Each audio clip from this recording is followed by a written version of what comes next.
So he says that in verse 5, he sank beneath the waves, the waters covered him. It's so random. I know I'll laugh, and I know the Bible's boring, so I shouldn't be laughing. But that seaweed wrapped around my head. It says I sank down to the roots of the mountain. He says that he snatched him from the jaws of death. He saw that his life was slipping away and that he remembered the Lord. And that's my prayer for believers. As you see your disobedience is crumbling things around him, around you. Like Jonah, right? The sea was perfectly fine until he disobeyed and got onto the ship. Again, the greatness of God is he was able to use that to save these men, right? Once it was all said and done, in chapter 1, we learned that they began to serve the Lord as their own personal Lord. And it's during this time that Jonah says that he calls out to the Lord, that he calls out in prayer. And then he makes this declaration that those who worship false gods turn their backs on all God's mercies. And so he recognizes that he serves the true living God. And so God, even in his disobedience, he recognizes that God has this thing called mercy. And mercy is deserving a punishment but not getting what you deserve. That's mercy. But mercy says, yes, you did the wrong thing, but I'm not even going to give you the punishment that you deserve. Jonah recognizes, oh no, I can go back and ask and seek and receive the mercies that God has for me. And so he says, I'm going to offer a sacrifice. And I love this because this is one of my favorite sacrifices to the Lord, is songs of praise. Just singing to the Lord. He loves when we sing to him. And he sings over us. It's just a beautiful thing to just be able to cry out, get your eyes off of yourself, and to worship him.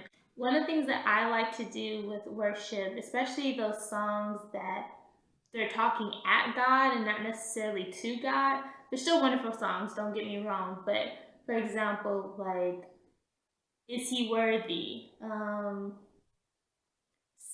Sing to God or whatever, instead of, singing the song to God. And so I will change the lyrics instead of he's so worthy to you're so worthy, because I'm actually talking to God.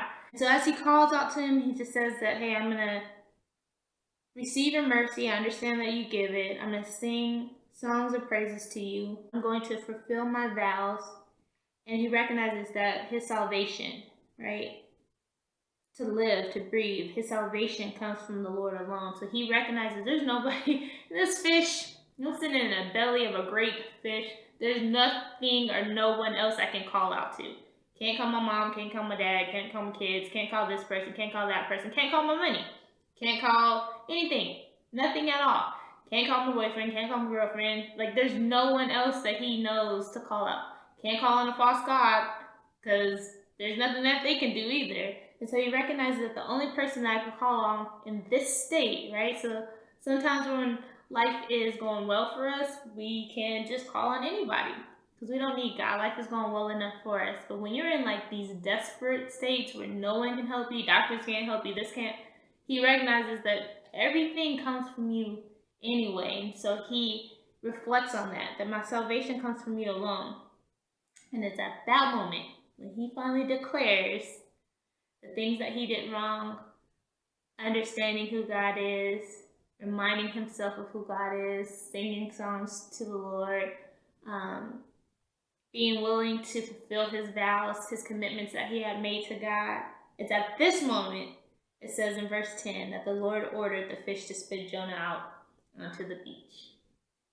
I cannot wait to finish out this book with you as we move on to chapters 3 and 4. As always, thank you for sharing your time with me. I pray that you are blessed by the word. As always, keep God on display, and we'll see you soon.